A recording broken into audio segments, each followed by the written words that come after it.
Continuando com a série de vídeos que tratam das literaturas, né, do referencial teórico que eu trabalho na minha tese, o primeiro eu apresentei Bailey, né, 2005, com suas 4 dimensões de inclusão social através do esporte, que são a dimensão espacial, a dimensão relacional, a dimensão funcional e a dimensão de poder.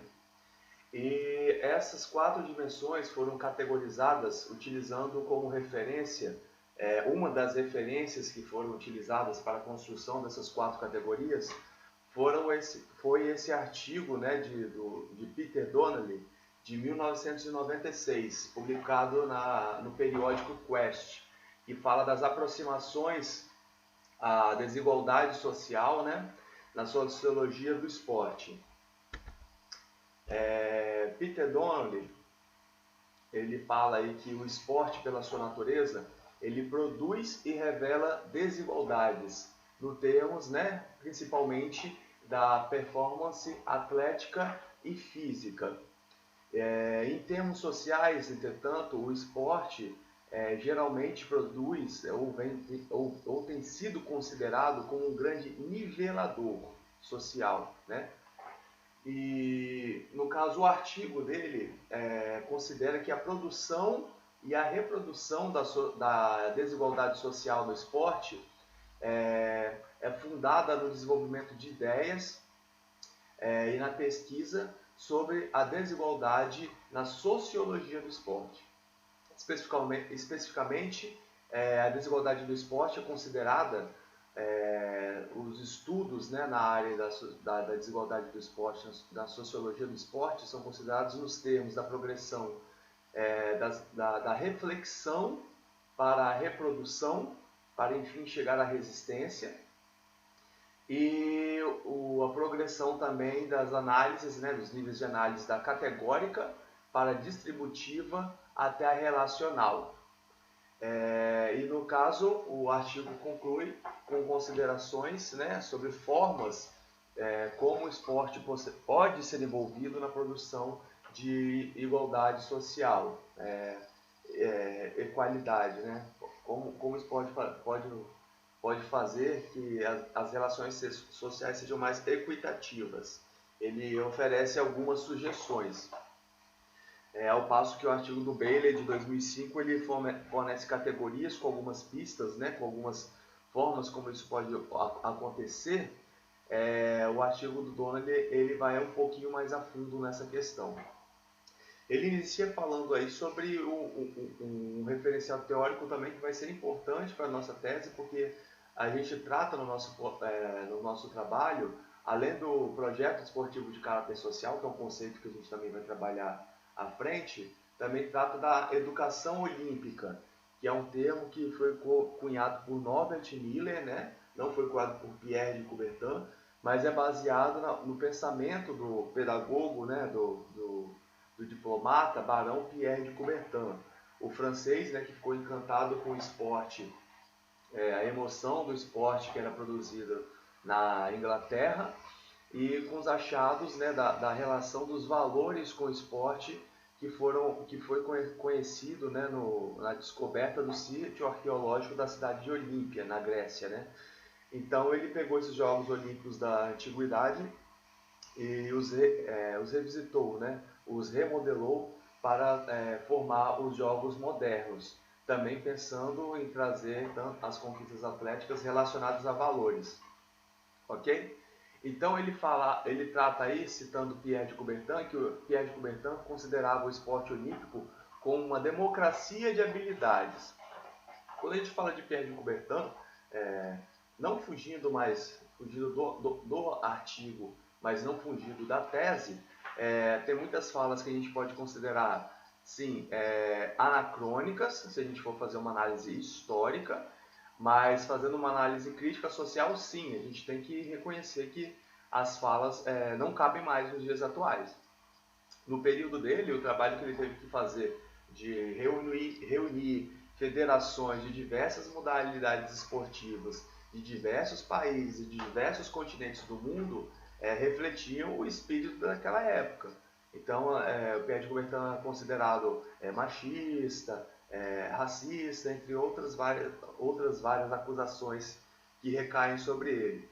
Mas, no caso, a gente não tem que se centrar na figura do Pierre de Coubertin, acreditando que ele deveria ser um progressista da época, porque o que ele conseguiu fazer de fazer essa reunião já é um grande legado. As questões referentes à desigualdade, no caso de gênero, que foram trazidas na época, ok, claro, contextualizando nos dias atuais, a gente pode sim dizer que não cabem mais, mas a gente tem que também ter esse olhar histórico, né, de saber que aquele era o espírito da época, né. Então, essa democracia de habilidade que é trazida por Pierre de Coubertin tem uma referência, né, idealista, né, que ele via os esportes olímpicos, né, os Jogos Olímpicos, baseados mais na participação do que nos resultados.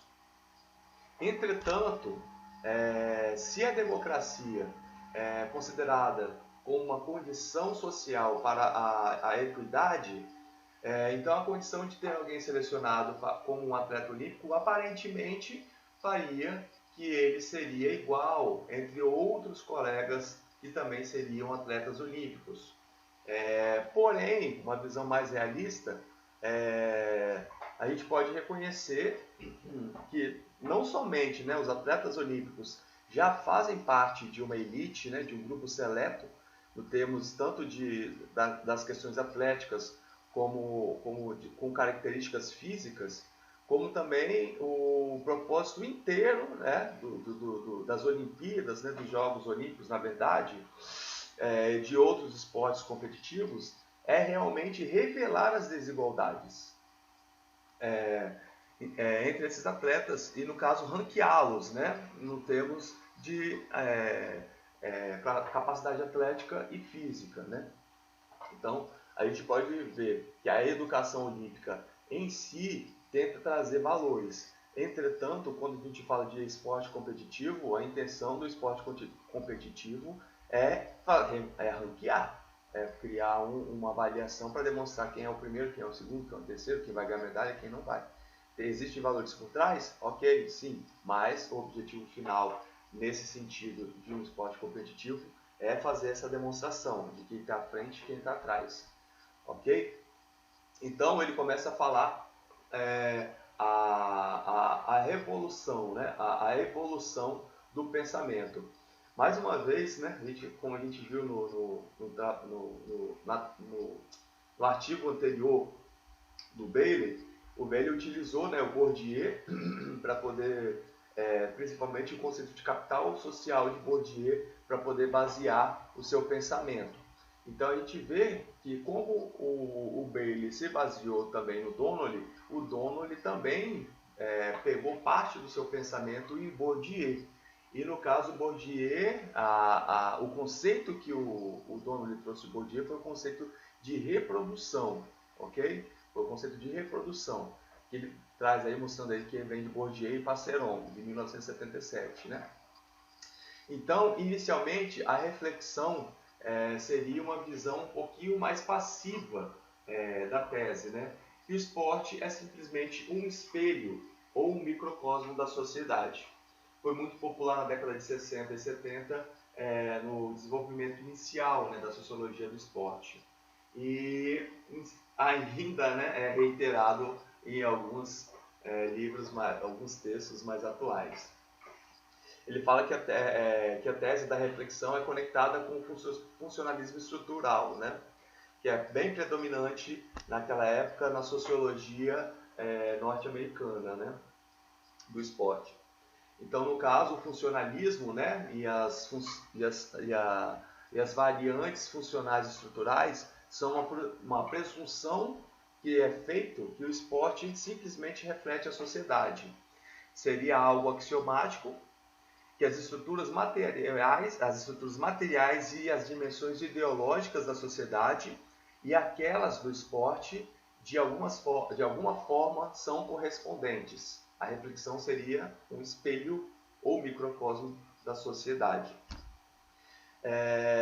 Continuando, passando para a tese da reprodução, que é um pouquinho mais baseada, como ele falou, também baseada na obra de Bourdieu, ela começa a dizer que a tese da reprodução é um pouquinho mais dinâmica, que ela sugere que o esporte não é simplesmente uma reflexão passiva da sociedade, mas uma força ativa envolvida na reprodução de um status quo na sociedade de geração para geração.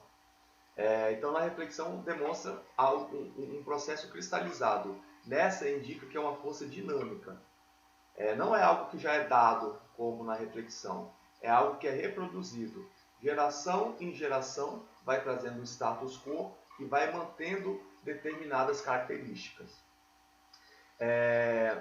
Os aspectos, né, da crítica, né, da sociologia, indicam que o esporte está ativamente envolvido em manter uma desigualdade no status quo e qual grupos mais poderosos da sociedade continuariam mantendo seu poder sobre os grupos subordinados.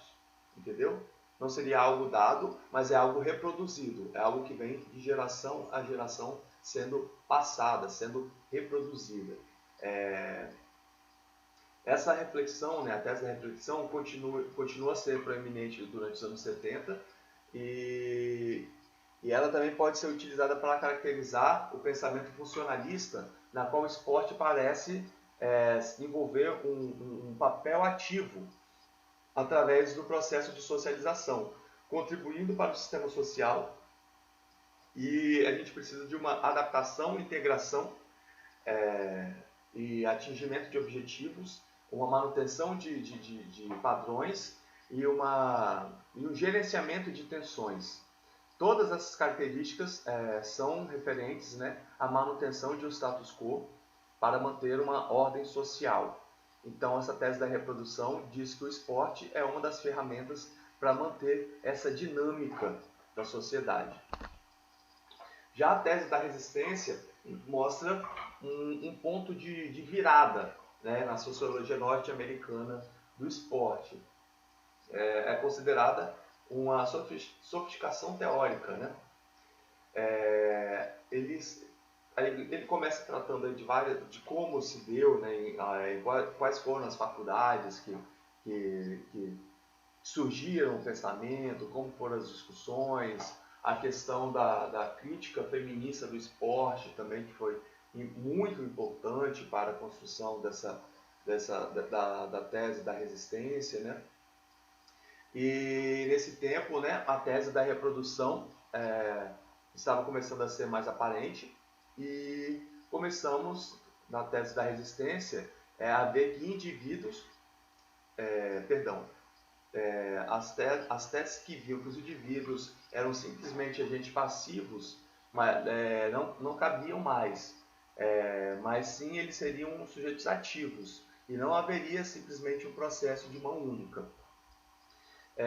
As características que davam ao esporte como pessoas, como simplesmente consumidores, né, como o ópio das massas, que eles não tinham qualquer noção de quais eram as forças envolvidas na produção e na reprodução da desigualdade e na manutenção do status quo, e que eram caracterizadas como aprendizes passivos, eram moldados, né, pela sociedade. Então, na tese da sociedade, a gente começa a ver o esporte não mais ou como a cristalização da sociedade, algo cristalizado, não mais simplesmente como uma reprodução da sociedade de geração para geração, mas a gente começa a ver a tese da resistência, vendo o esporte como um terreno em disputa, ok? Um terreno em disputa, nas quais os indivíduos são vistos como ativos, agentes autorreflexivos, que podem conscientemente valorizar os esportes como significativos e em benefícios, né, em vários aspectos de suas vidas, enquanto ao mesmo tempo eles podem estar atentos que existem grupos que governam e que tentam utilizar o esporte como um instrumento de controle.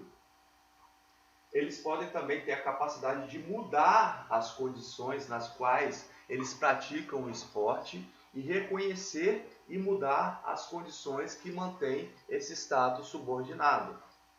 E também que aquelas tentativas de resistência, algumas vezes têm um efeito inverso. Por isso é necessário uma análise crítica. Muitas vezes você pode estar tentando fazer uma tentativa de resistência, mas isso pode acabar tendo um efeito inverso, servindo para reforçar as condições de subordinação. Então, a tese da resistência não nega ou retira, né, toma como não considerável a tese da reprodução, mas ela, ao invés disso, ela suplementa, né, ao introduzir a noção de agência. Essa palavra aí é bem cara à tese. A questão de agência sobre a sua vida, capacidade de poder modificar a sua vida. Se os seres humanos não fossem educáveis, se os seres humanos não fossem capazes de prover mudanças em suas vidas, a educação não precisaria haver mais educação, né? Então, no caso, ele se posiciona através de uma relação dialética com os aspectos estruturais da tese de reprodução. Já os níveis de análise, ele traz 3 aí: os categóricos, os distributivos e os relacionais. Os 3 também têm alguma relação com as teorias, né, apresentadas anteriormente. Então, deixa eu... Não, é melhor eu segurar um pouquinho. Quando ele fala das categorias, nível de análise categórico, nível de análise distributivo, nível de análise relacional, ele tenta colocar através de algum ponto de vista, né? De alguma desigualdade existente. Ele procura alguma teoria de alguma desigualdade existente e começa a fazer um nível de análise em cima dela. Então, existem várias formas que as desigualdades podem se dar. Pode se dar por idade, pode se dar por localização geográfica, pode se dar por gosto pessoal, pode se dar por diversas formas. Entretanto, tanto para a minha tese quanto para a pesquisa do Donnelly, ele trouxe 3 que são mais marcantes e que existem pesquisas suficientes para sustentar a existência dessas 3 desigualdades, que seriam a de gênero, que seria, ele trata de raça ou etnia, e que seria a da classe social, ok? Essas 3 categorias são aqueles que ele traz para poder fazer. Entretanto, a gente vê que já no trabalho do Bailey, o Bailey ele utiliza do trabalho do Donnelly, mas ele não trata dessas 3 características. O Bailey já tenta fazer algo mais generalista, né, nas 4 dimensões dele, e eu acredito que é pensando justamente porque o Donnelly dá abertura a esse pensamento. Porque o Donnelly fala dessas 3 categorias. Essas 3 categorias, quando a gente as une, o Donnelly não trata disso no papel, no artigo dele, mas trazendo para os dias atuais, para o pensamento da jurista Crenshaw, a jurista norte-americana, já trazendo para o pensamento dela. Quando a gente pensa nesses 3 juntos, a gente já está começando a falar da interseccionalidade, que já é um conceito, né, um pouco mais contemporâneo dos dias atuais. Entretanto, a gente vê que isso já tem uma base lá atrás. Mas não a abordagem do Donnelly não é uma abordagem interseccional. A abordagem do Donnelly ainda é dividida. Ele não fala sobre essas sobreposições de desigualdades, ok? Mas ele fala que essas 3, classe social, gênero e etnia, são características que têm que ser levadas em conta quando a gente vai fazer uma análise sociológica do esporte, ok? Então, a análise categórica seria identificar as diferenças de características ou de comportamentos entre categorias de indivíduos que se estabelecem ou são definidas como tendo alguma significância, como já foi dita anteriormente. Características como biológicas, psicológicas, geográficas ou qualquer outra características que poderiam ser descritas para fazer diferenças individuais, fazer agrupamentos por características de indivíduos. Aí ele traz a classe social como uma dessas características, demonstrando que existe um status simbólico dentro das classes. Aí ele traz também uma visão, né, também que a gente também tem que fazer esse olhar para trazer para o olhar brasileiro. No último parágrafo ele traz que o simbolismo do status é evidente quando a gente caracteriza os esportes das classes mais altas, utilizando bastões de status, né, como massas, bastões, etc. Né? Uma das coisas que a gente vê que hoje um dos esportes que é considerado de elite é o tênis, né? Então você precisa de uma raquete, de uma bola específica, de um campo específico, de uma roupa específica, entendeu?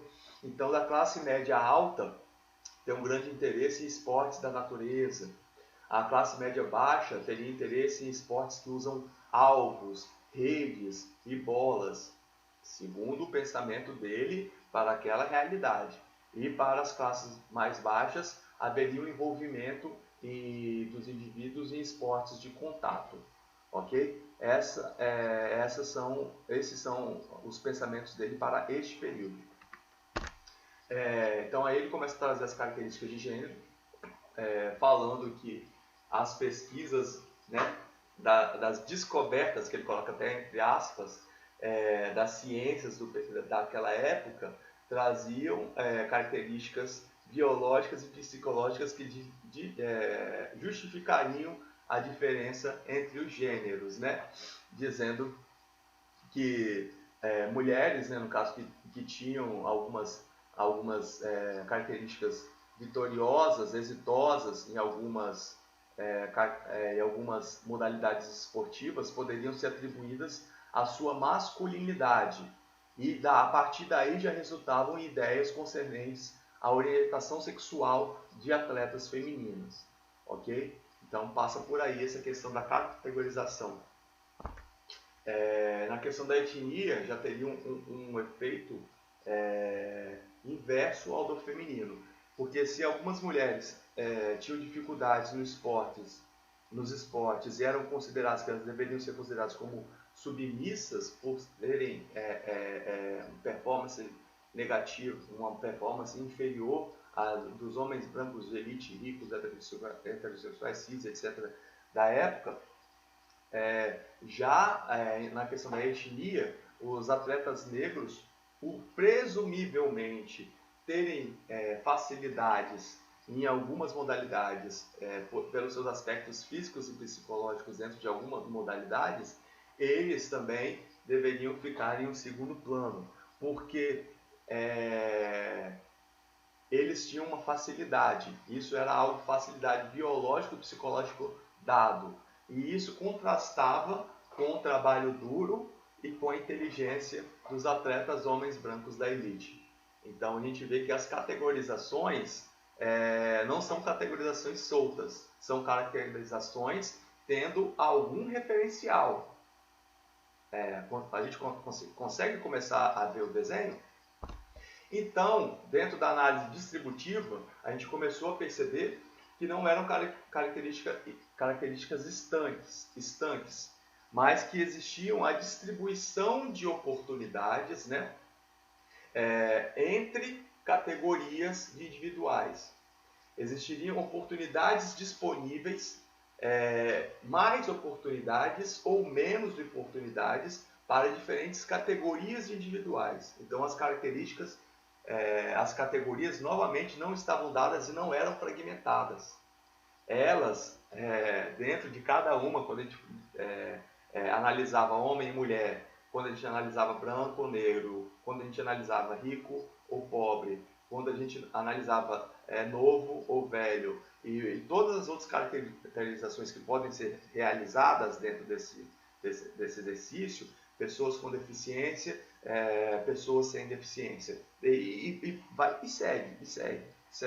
Pode ir. Pessoas que nascem nos Estados Unidos, pessoas que nascem na América Latina, e a gente pode categorizar de diversas formas.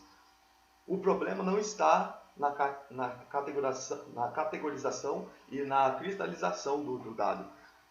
o problema estaria na distribuição que é dada em cada uma dessas características. A distribuição de oportunidade dentro dessas características individuais. E começa a perceber que o indicativo mostra que as sociedades que são consideradas como avançadas, a participação e as oportunidades começam a demonstrar taxas de participação similares, como a gente vê aí na questão do gênero. Dados recentes indicam que nas sociedades avançadas, também ele coloca o termo entre aspas, homens adultos e mulheres adultas apresentam taxas similares de participação na atividade física recreacional.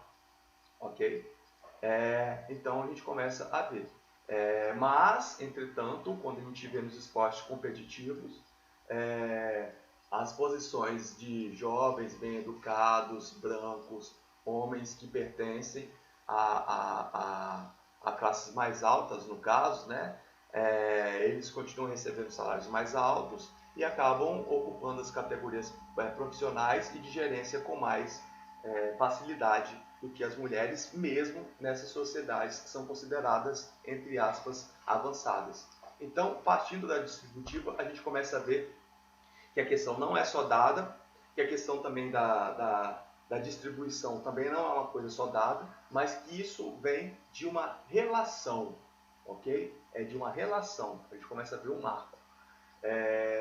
Então, a análise relacional muda além da noção que essas categorias e a distribuição de recursos entre essas categorias são consideradas completas. Existe um completo grupo, né, no caso de relações sociais entre homens e mulheres, entre classes sociais distintas, entre grupos étnicos distintos, e ele começa a examinar como essas relações estão dadas em algum contexto social, ok? E no caso da relação, da análise relacional, a gente começa a ver que essas formas culturais são vistas como a representação da cultura das relações sociais, ok? Então eles começam a assumir que as práticas esportivas são produzidas historicamente, construídas socialmente e são definidas culturalmente e servem para os interesses e as necessidades dos grupos poderosos dentro de uma sociedade, ok? Então ele não é expresso, como ele coloca aí, de uma forma simplista ou conspiracional, no sentido conspiracional. Ele representa que o poder de criar formas culturais, existe poder para criar formas culturais no interesse próprio de alguém, né? Nos gostos de alguma pessoa. O poder e a motivação de manter o status quo,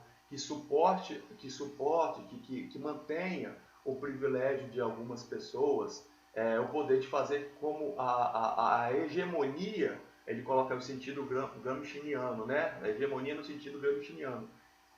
A gente vê que o Bourdieu, né, que são os autores que todos os dois autores que eu trago aqui, tem algumas bases, o Bourdieu tem algumas bases no pensamento marxista e o Gramsci também tem a base no pensamento marxista.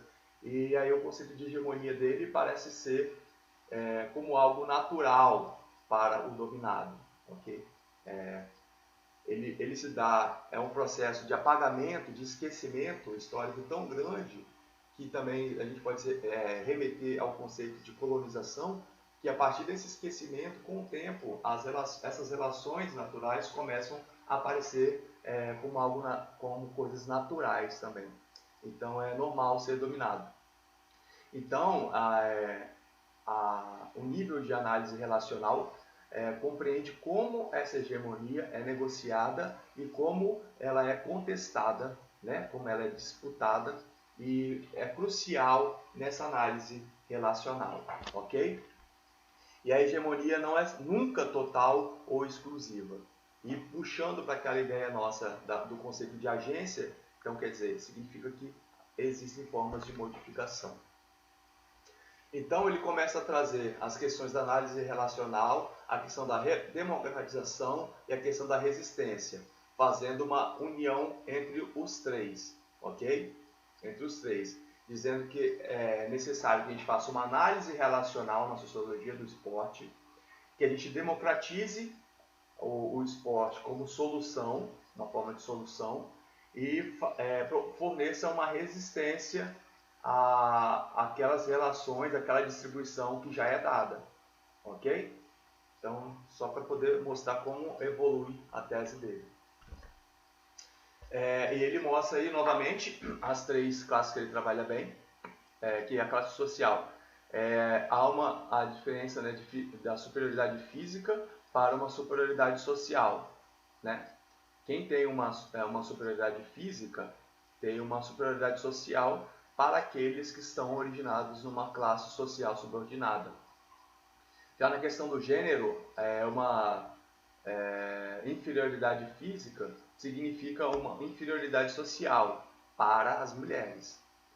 Na questão étnica, uma superioridade física significa uma inferioridade social para aqueles que têm origem africana vivendo numa sociedade de mestiça, né? Uma sociedade mestiça, como a nossa. E ele começa a trazer as questões da democratização, como a gente pode conseguir fazer essa melhoria, né? Oferecimento o próprio oferecimento de projetos esportivos de caráter social com um pensamento de construir a cidadania, com um pensamento equitativo, mas não simplesmente com pensamento, né?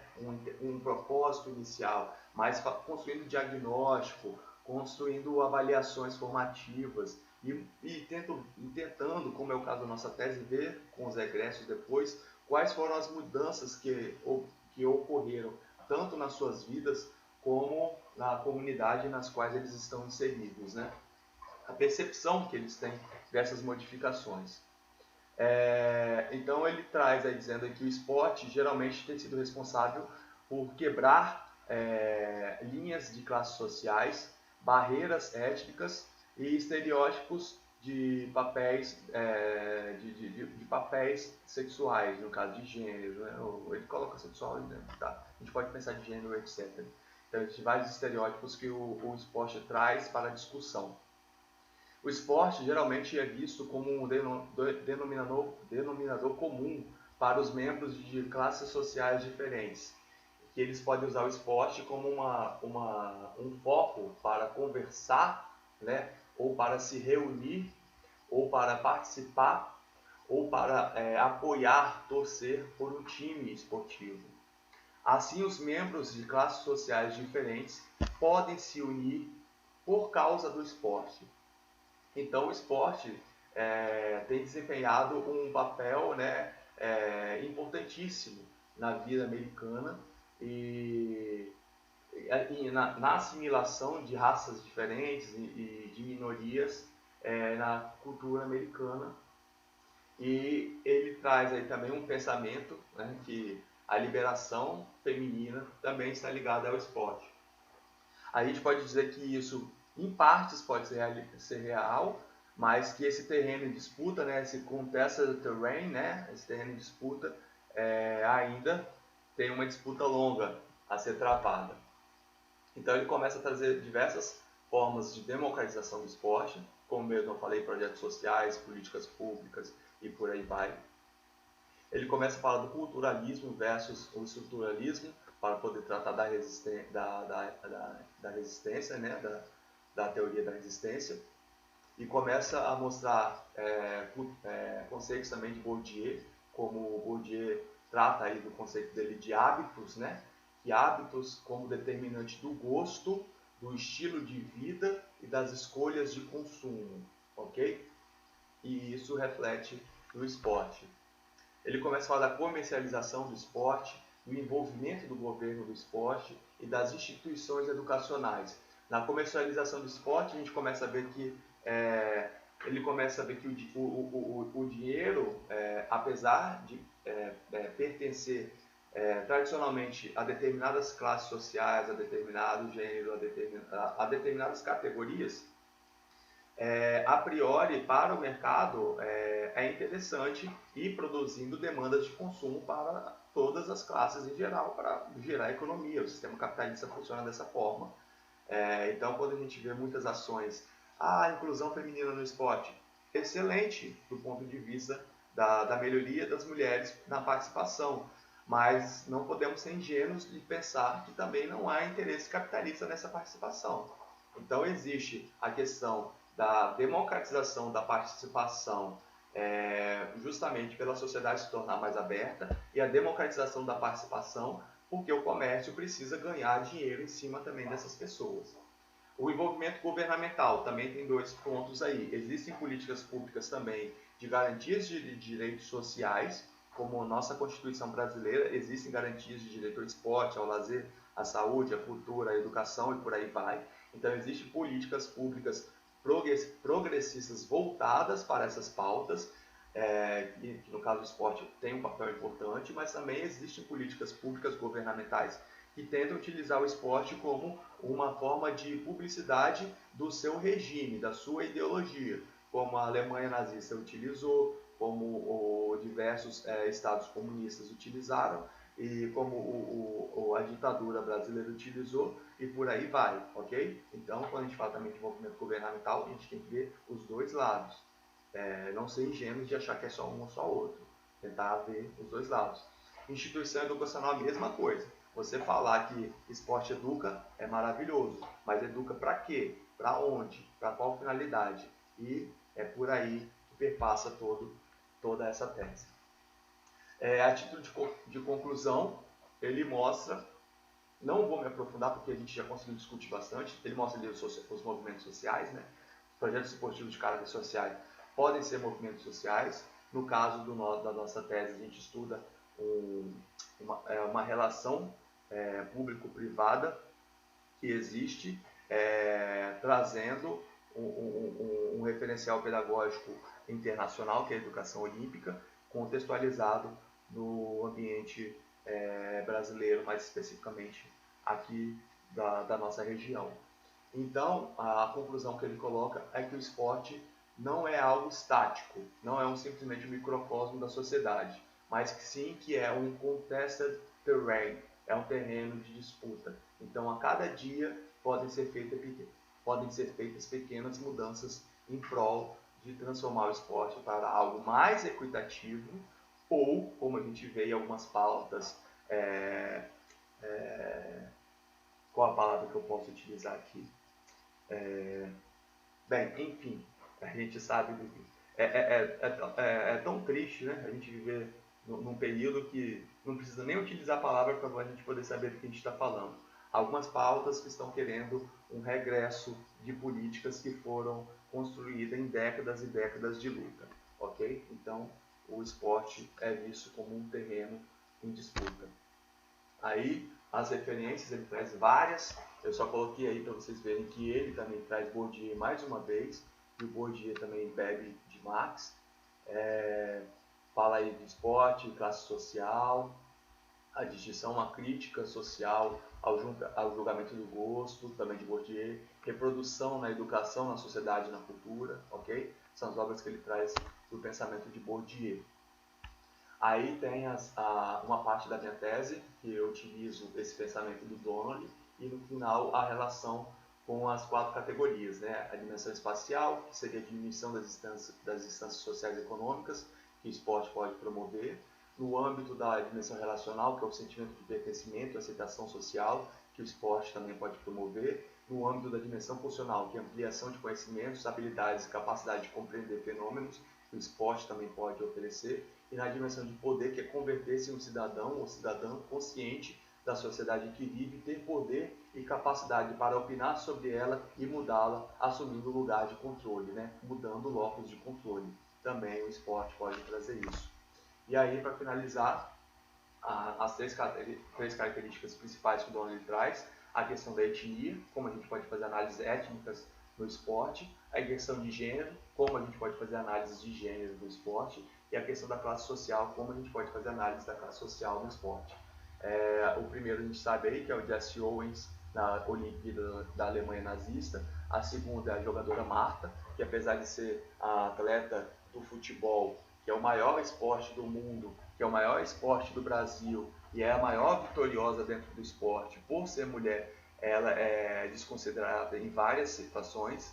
E por último aí, classe social, trago, por exemplo, um exemplo internacional, né? Do George Best, que era um jogador lá do Reino Unido, né? E que era uma inspiração para as crianças que o viam como um ídolo, né?